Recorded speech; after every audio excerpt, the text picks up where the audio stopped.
Retro.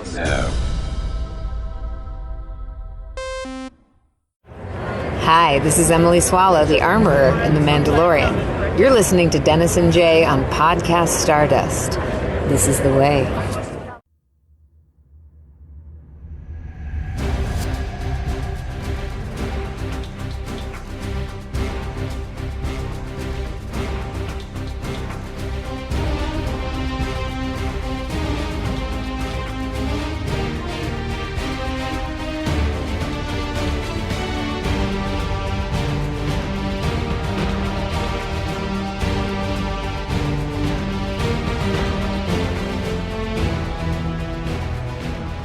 Welcome to Podcast Stardust. This is the fully armed and operational podcast dedicated to Star Wars news, reviews, and discussion. I'm Dennis Keithley. And I'm Jay Krabs. And it's Monday, so we're going to be continuing our rewatch of the Clone Wars, and we'll get to that in just a second. But before we do, Jay, you want to go ahead and remind everybody what our social media contacts are? Absolutely. We are so conveniently found on Facebook and Instagram at Podcast Stardust. All right. The dish is aligned. The signal's boosted to maximum output. The shield is down. We are now broadcasting to the galaxy. So happy Monday, everyone. We hope your week is off to a good start, and it's one of the best weeks ever for you. This is going to be a full spoiler discussion of Pursuit of Peace, which is episode 11 from season 3 of the Clone Wars. So if you don't want to be spoiled, go ahead and pause this one. But Jay, you want to go ahead and give us the summary of this episode, please? You got it, Dennis. After the Senate voted to deregulate the banks in the last episode, the time has come to vote on whether to purchase 5 million new clones funded by a loan from the banking clan. Padmé's pleas to not give up the peace process are interrupted by the holographic message from Count Dooku that a Republic attack has taken the life of Senator Bonteri. When Padmé learns that the loan from the banking clan will come with a 25% interest rate that will bankrupt the Republic, she convinces Senator Bail Organa to make a speech in opposition of the bill. However, after surviving an intimidation attack of her own, Bail is injured, and it is up to Padmé to sway the senators. Calling on the experience of the average citizen, Padmé's speech is a success, and the bill to authorize the purchase of additional clones is defeated. Yeah, so we're continuing this storyline here, which is very political. And it's funny, if you look at the episode guide and the featurette on this, Dave Filoni talks about how he brought in a guest director, Dwayne Duham, that so they could zip up this episode a little bit. It had a bit of a because there's been a lot of politics in the Clone Wars this season. And as an aside, you may not know that name, Dwayne Duham, but he was the first person to ever put on Boba Fett armor. He had the white prototype suit that you've probably seen video of. So that was kind of cool. But anyways, his involvement is what got the speeder bike chase that Padmé's involved in here.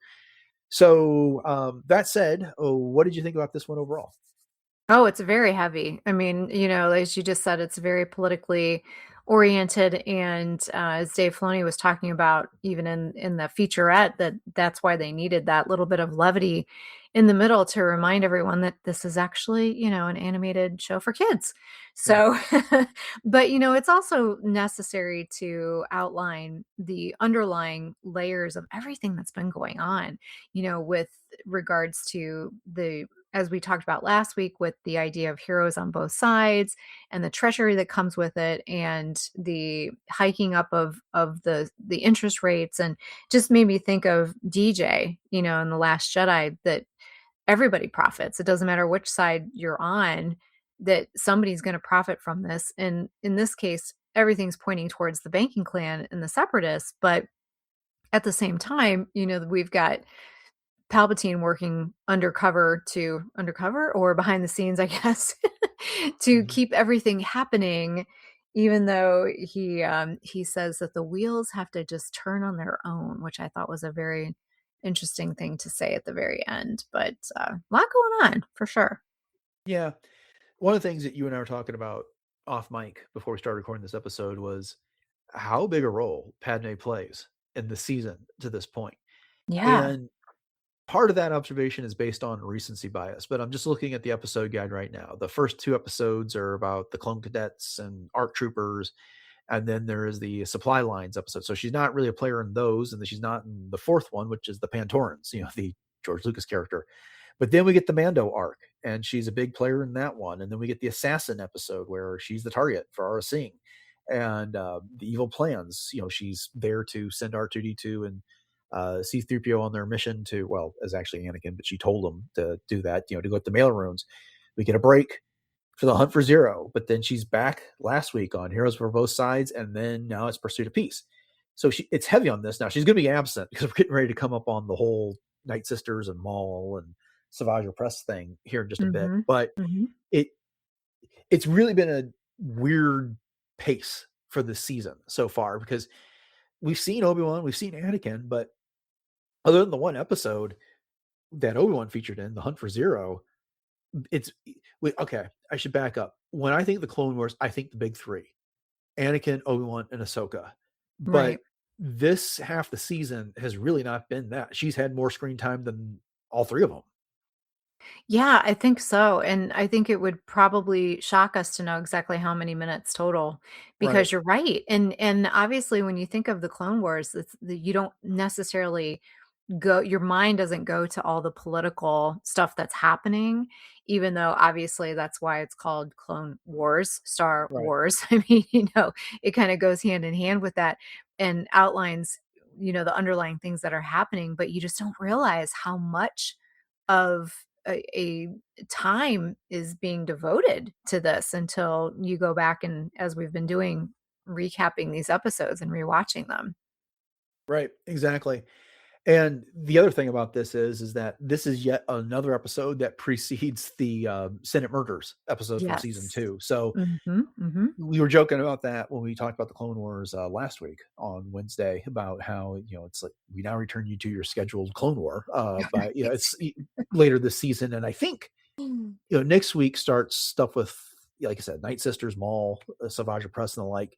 And it's much more linear going forward. But it's just a little weird that they just, that I don't know if that Senate Murders idea was developed outside of all of these, or if it came first and then inspired all of this, but it's just a little strange the way that it all panned out. But they took one key episode out of the middle of this arc, and here we are, but it's now coming to a close with all of this. So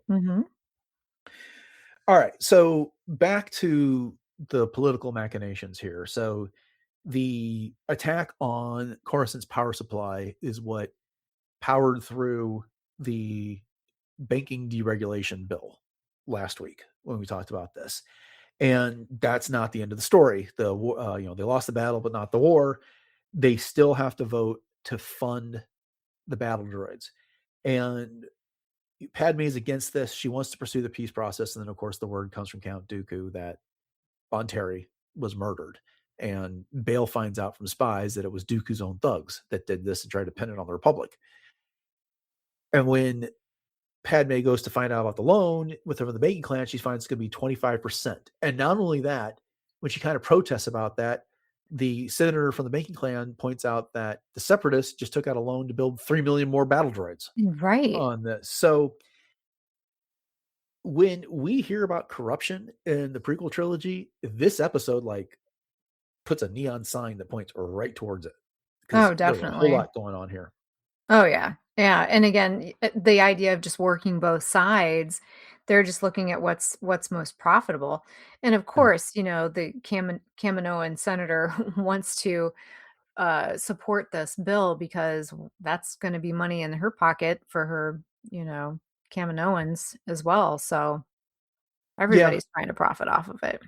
I know we've talked about this before, but it's just how blatantly the Banking Clan Center is just talking about this. It doesn't bother him at all that he's playing both sides, that he's profiting from both, that he can claim that his organization is still part of the Republic and has voting rights. He doesn't say so much, but I'm paraphrasing here from a collection of episodes here, while he supports the other side of the war. And I mean, the Trade Federation holds it over some world's heads that they're neutral, but they still have representation in the Senate. Right. And I guess if I'm trying to reconcile this and come up with an explanation, it's simply this. It's that the Republic cannot function without the banking clan, without the Trade Federation, without these various other corporate entities that are out there. And those corporate entities know it. And so they are going to maintain their representation in the heart of the Republic, in the Senate, where they can influence things and remind everybody that you need us. And they don't have consciences, otherwise they wouldn't be doing this, but there's nothing you can do about it. You cannot fight the war without money. We have the money. Mm-hmm. And they almost have this like, what you gonna do about it kind of attitude, because they know, like you said, they can do it from all sides and still be profitable. Right. The biggest difference between Star Wars and our world is that if this situation came up, one of the two sides would have seized all their assets at this point and say Exactly.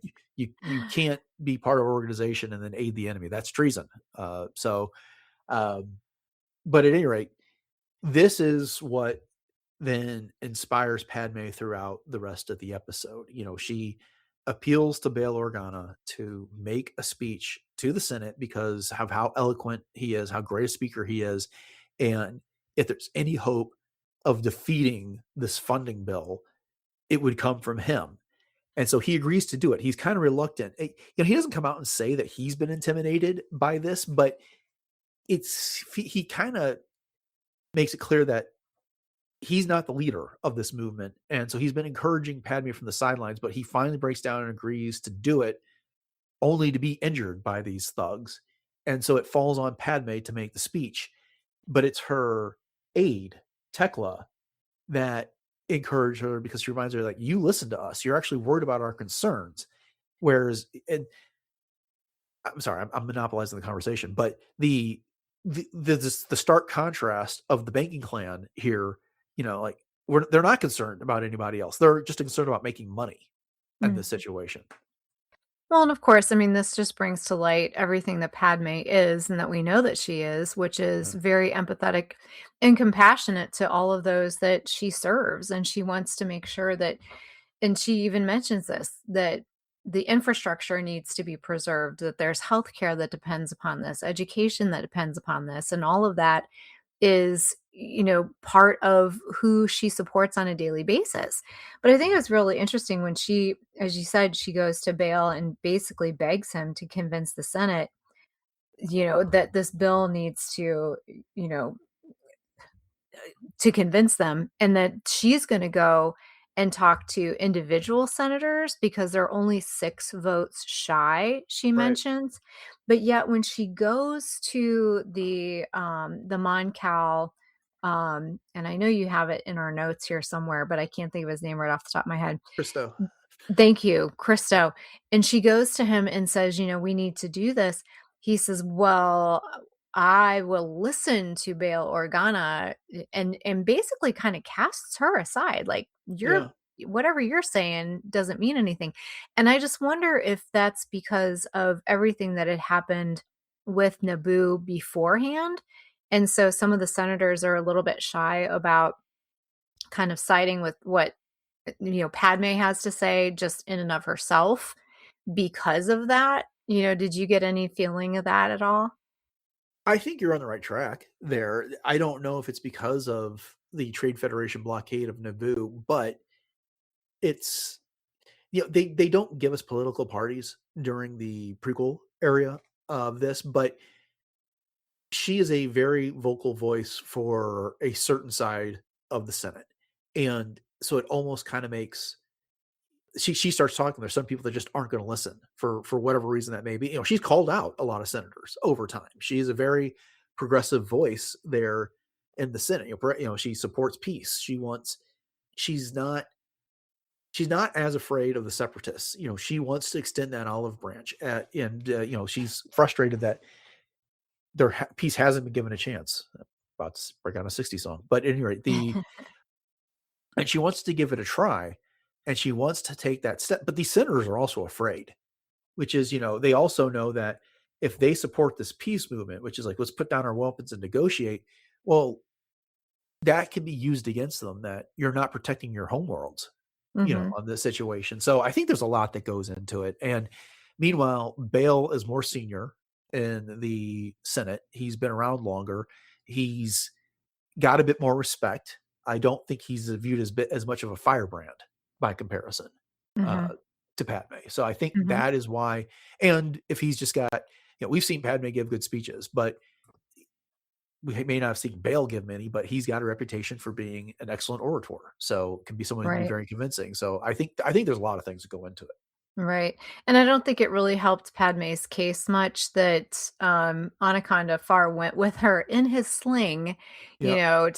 because then Christo's going to look at that and be like, well, why do I want to side with you? I mean, look what happens to people.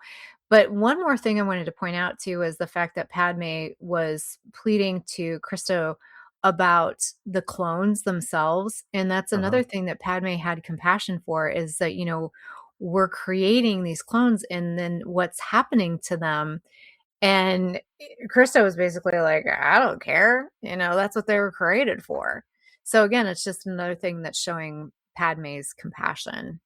Right. And that becomes an issue in the Bad Batch and in the Mask of Fear book that Right. Alexander Freer's wrote. So Right. And we it's get to kind see of, Tucci too in this at some point, this yeah, particular episode. she's she's in the background for certain.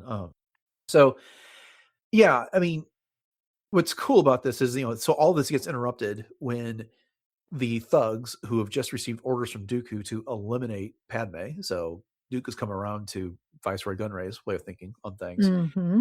And they go after her, and she steals a bark speeder to get away. And yeah, I did appreciate that scene there, because it's, don't get me wrong, I've enjoyed the Clone Wars, I've enjoyed our discussions of these episodes, but it really has been heavy on the political intrigue and not as much about completing missions for the sake of like winning the war at this Mm-hmm. point anymore. And so, they to some degree they've kind of taken the war out of Star Wars, but but that was, well, one, I like the appearance of the Selkath. That character species was created for Knights of the Old Republic back in the early 2000s. And so they adapted it for use in the Clone Wars, which was a nice little use of an old asset. Mm-hmm. Oh yeah, absolutely. And I love the fact too that Padme is all about, oh yeah, I'm going to go negotiate on behalf of the Senate, but oh, I also carry my holdout blaster no matter where I go. Exactly. So she knows that she could be at any time targeted, and she's willing to protect herself because of it. She's not blind to that, even though she on one hand she keeps saying, oh, nothing's going to happen, I want to get some fresh air, I want to walk, a walk will do me good, but yet, like I said, she's got her holdout blaster, so she knows in the back of her mind that something could happen. Right. Bale, meanwhile, is not so lucky. When he gets jumped by these same thugs, he actually gets injured before the police droids show up and take care of them. So I know they couldn't Yeah. do it, but it seems like maybe deploying some Jedi to be around the Senate and places that senators regularly hang out would have been a good idea at this point. Yeah, But exactly. Where are especially the with, Jedi protectors? right, a number of reports that senators have been attacked. But so this is what inspires or requires Padme to make her speech, because with Bale was it. He was the one that was going to present everything, and everything was riding on Bale, but he can't do it now that he's injured. And so Padme has to pluck up the courage and the message to do this. And that's where she's been talking to Tekla, and Tekla tells her about the difficulties that the wars put her family, her friends, and everyone in. The unreliability of power and water, and the lack of resources to school her children and the like. But the one thing I can't get over is when she basically hands Padme her hair, Yeah. because she has to go prepare for the speech. And so we find out that these elaborate hairstyles that Padme employs are frequently wigs. Yeah. So, yeah, Yep. It is I mean, indeed. Yeah. And that I mean, in some ways it's a little surprising because yeah, we always thought that maybe a lot of these were her hair, but then again, I mean, there's definitely so much elaborate design to them that they couldn't possibly be. she'd spend half her day just getting her hair done Oh yeah, for if that was the sure. case. And it's not, she can go sleep with that hairstyle. So the other half of the day getting Mhm. it taken down. But Mhm. It just, I don't know. It just did make me giggle that, here's your hair. Right. Almost like, "Come on, put your big girl shoes on. Let's go." So time is running out and Bail Organa hasn't shown up to make the speech. And just when the Senate's about to take the vote, that's when Padme says that she'll speak on behalf of Bail Organa. And she makes the speech, talks about the common person. And we get the reaction from all kinds of senators, especially those that I kind of identify as being separatist leaning and warmongering, war supporters, all clapping and applauding this. And the bill is successfully defeated. And this is followed up by a shot from inside Palpatine's office where he's lamenting how Padme, one senator, managed to sway the vote and kind of thwart the long-term plans of the ruler of the galaxy. And for now, he's not going to interfere with the workings of democracy. So, up until now, they've done a really good job of just not letting the cat out of the bag that Palpatine is in fact Sidious. Mhm. But they certainly make him look more sinister than ever here. Oh, definitely. 100%. And almost as if he's saying, "Yeah, we'll just let these wheels turn, but I'm still driving the car." Yeah. This is, again, he lost the battle, but the war's not over yet. So Yes. this will create opportunities later here. He just, and that's just kind of one of the things that's fun about Palpatine and / Sidious is that, everything has proceeded as I have foreseen it, that type of thing Yes. here. And so, he's got contingency plans inside of his contingency plans. And, while he might express some mild irritation here, this is just a minor setback for him. Mhm. Mhm. Indeed. And it's also, kind of setting up why he was, so wanting Padme out of the picture later on when he finally takes Anakin under his wing too, because I think he knew exactly how influential she could be. She Yeah, needed to be out of the picture. indeed. Indeed. All right. Well, I think we've hit the high points on this. Is there anything else you want to bring up before we wrap up the episode? Yeah, I mean, just real quickly, you'd mentioned Padme's. I don't even know if I would call her a handmaiden. She's more of her aide, Tekla, Right. that kind of inspired her to, do all of this and speak in front of the Senate and everything. And I thought that was a nice touch.